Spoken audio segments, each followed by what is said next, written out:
kailangan natin sumikap. Trabaho na natin ng trabaho. Kahit anong trabaho, basta may marangal na trabaho.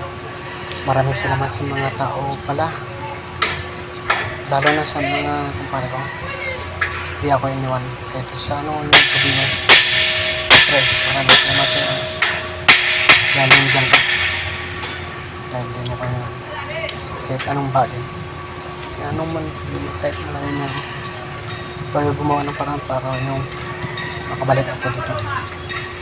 At saka, marami sa talaga, salamat sa parang.